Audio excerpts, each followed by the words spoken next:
Fuunee abdiitii wayyeessaan jedhama miltoota irra chaanaalii keenya sabiskiraayibii gochuu hin dagatina kan waliin ilaallu imeejiin HTML keessatti maal fakkaata isa jedhudha. Imeejii kan nuun fayyadamnuuf wantoota garaa garaatiif fakkeenyaaf akka linkiitti fayyadamuu dandeenya akkasumas baakgiraawundii filootii goonee haalota garaa garaan barreeffamoota garaa garaa keessatti fayyadamuu dandeenya jechuudha. Isa kana wajjiniin ilaaluudhaaf dursa faayila haaraan kireetii godha HTML faayilii jechuudha. Faayila kana as gubbaatti maal jedheen seevii godha hoomiin jedha .html kana booda seeviin godha as gubbaa html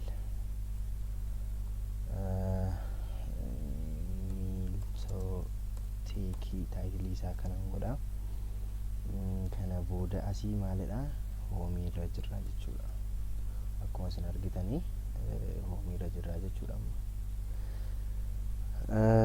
Kana malee as keessatti imeejii tokko naannoo boodii keessatti boodii kana dursa fakkeenyaaf imeejii tokkoon eda'uu barbaade imeejiin ani eda'uu barbaade as keessatti hojjechaa jira. Imeejii kanadha abbaa fardaa kanadha. Imeejii kana eda'uu yeroon barbaadutti weebsaayitii kiyya gubbaarratti imeejii kana eda'uu fi fakkeenyaaf jalqaba isaa as gubbaarratti abbaa fardaan jedha. Yeroon asii rifreeshii godhu kunoo dhufee jira. Abbaa fardaa ergan jedhee booddee asitti imeejii gochuudhaaf wanti nuun fayyadamnu img jennee irraasnee maal jennaa soorsii jenna. Soorsii kana keessatti maal jechuudha soorsiin kuni bakka nuun jirru ruutii nuun keessa jirru kana keessa maqaa imeejii sanaa jechuudha. Fakkeenyaaf imeejiin keenya kan nuun gochuu barbaanne kanadha. Kanammoo propertii isaa ilaaluudhaaf maalidha taayipiinsa GPG dha jechuudha. Akkuma asirraa argaa jirtan kana GPG dha jechuudha taayipiinsa. Maqaan faayilichaa maalidha imeejii jedhee jira jechuudha. Amma gasa kana maal goona jechuudha nuuni akka inni gara weebsaayitii keenyaatti deemu goona jechuudha. Jalqaba irratti wanti isin hubachuu qabdanii imeejichaa fi HTML faayiliin keenya amma iddoo tokko jiru. Akkuma argaa jirtan iddoo tokko jiru jechuudha. Kanaaf iyyuu maal gochuu qabna jechuudha nuun amma as keessatti dhumne maqaa soorsii isaa maal jedhee jira imeejii faayilli isaa immoo maalidha hin jedhe taayipiin isaa GPG. Kana booddee seevii jenna. Deebi'ees asitti immoo wanta kennamu kan biraa tokko jira. ALT alternatively fakkeenyaaf suuraan kun yoo keessaa badee suuraan kun waa'ee maalii ture? Suuraan kun badeera garuu waa'ee kanaa ture akka jechuuti jechuudha. Barreeffamni akka inni dhufuufi jechuudha. Abbaa farda jedha jechuudha. Kana booddee asii refreshin godha. Iskiriinii isaa guuta. Akkuma isin argitanii suuraan kun kana fakkaata jechuudha. Haala kanaanidha kan nuuni suuraa kana keessatti galchinu jechuudha. Kana malee fakkeenyaaf suuraa kana foldera kan biraa kireetii godheen suuraa kana achi keessatti muuvii godha. Maqaa foldera kana immoo maqaa foldera kana miiltoon jedha fakkeenyaaf miiltoo jedha. Isa booddee fakkeenyaaf gamma imeejiin akkuma argaa jirtanii bakka hoomiin jiru kana akkaataa nuun itti selektii goonee jirru maalidha hoomii jala jechuun HTML bakka hoomiin jiru kan nuun selektii goonee jirru maalidha image.jpg dha jechuudha. Kan nuuni achi itti fayyadamaa jiru. Garuu imeejii kanaan garamittiin muuvii godhe gara foldera kanaatti muuvii godhe jechuudha. Amma gaadeemeen maalan godha asiin refreshii godha.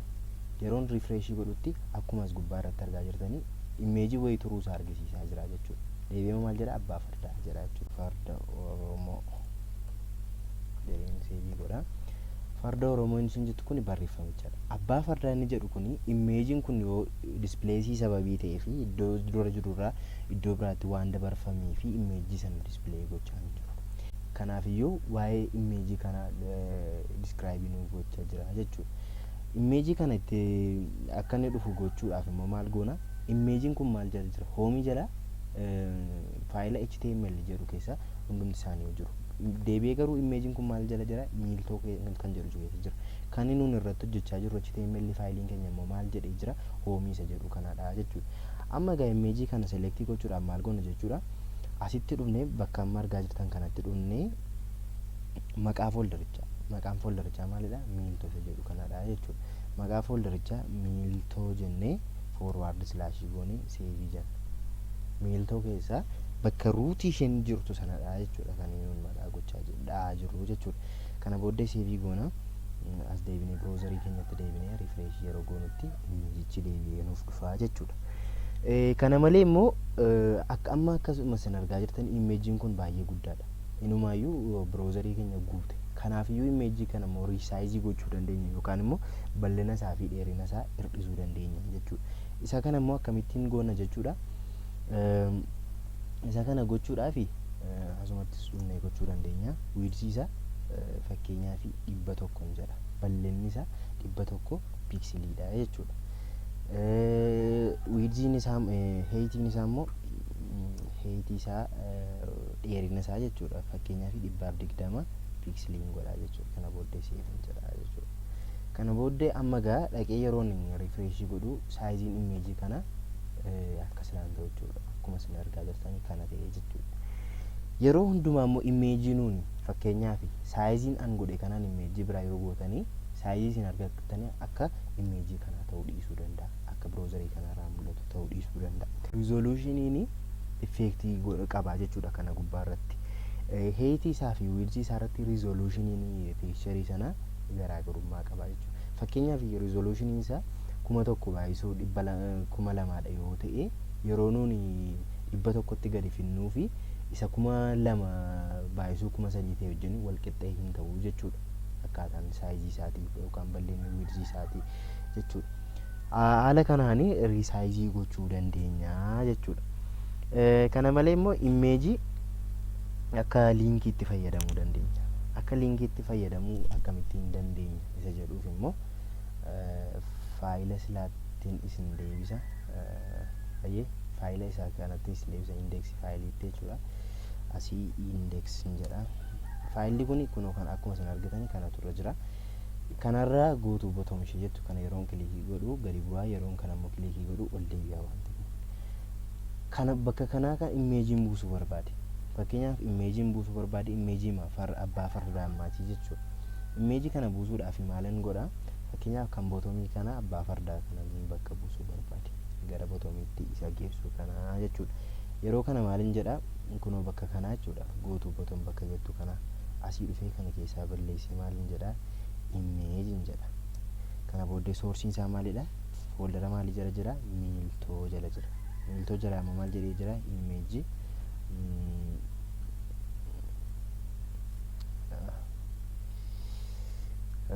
miiltoo jalaa fuuliin godha. Image dot jpg godha. Kana booddee seeviin godha. Deebi'ee immoo widthii isaa baay'ee bal'ina sababii qabuu fi widthii isaa maalan godha 100 godha bal'ina isaa jechuudha. Heightii isaa dheerinni isaa 50 godha. Fakkeenyaaf kana booddee seeviin jedha. Gara browserii kiyyaatti deebi'een refreshiin godha. Akkuma isin argaa jirtanii imeejii kana amma akka maaliitiin fayyadamaa jira? Akka liinkiitiin fayyadamaa jira jechuudha. Yeroon kana kilikii godhan magga eessa dhaqa jechuudha? Gadi bu'aa jechuudha. Akkuma argaa jirtan. Akka kanaa jechuudha. Haala kanaan akka liinkiitti fayyadamuu dandeenya jechuudha. Kana malees immoo imeejii kana iddoo isaa duraatti hin deebisa. Amma deebiseen jira. Imeejii kana immoo paaraagiraaf baakgiraawundii paaraagiraafiidhaaf isa ta'u boodii baakgiraawundiis gochuu dandeenya. Fakkeenyaaf paaraagiraafii kanaaf akkuma isin argaa jirtanii paaraagiraafii kanaaf baakgiraawundii isaa gochuu yoo barbaadame maal goona? Bakka paaraagiraafichaa dhufna. Paaraagiraafii kana keessa dhufnee maal jenna? Staayil jenna. Staayil erga jennee booddee background imeejii goona.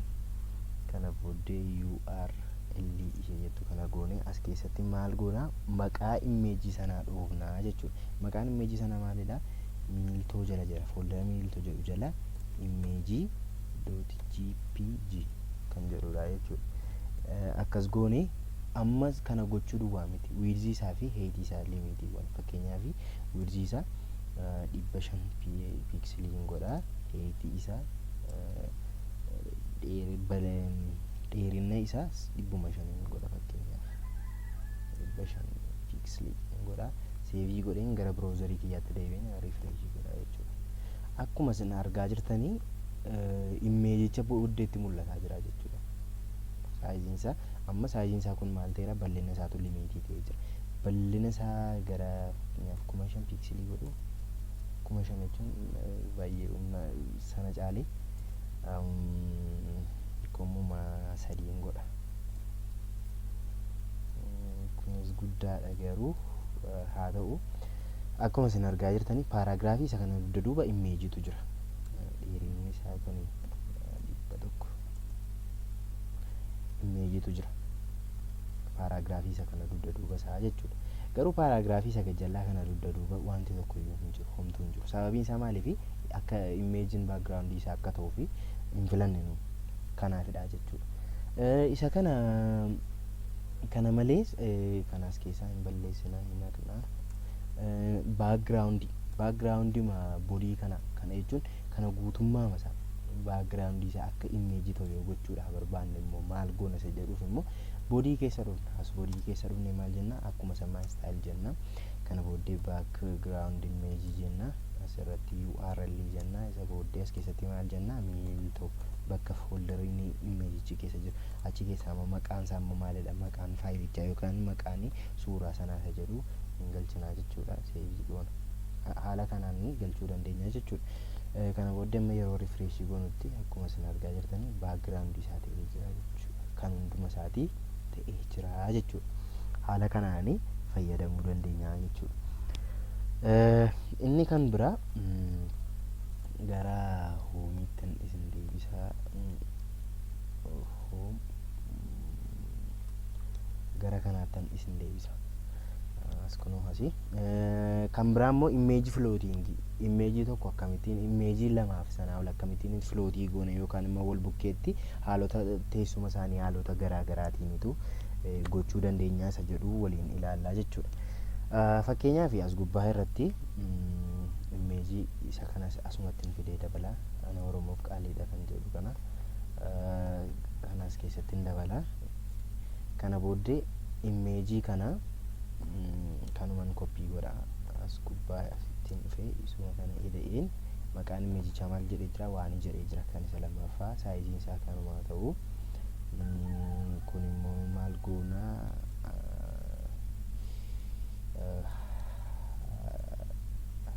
caalu goona.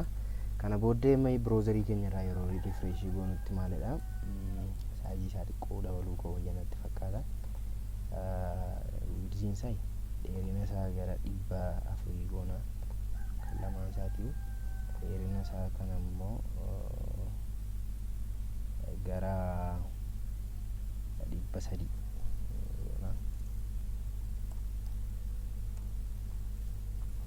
goona.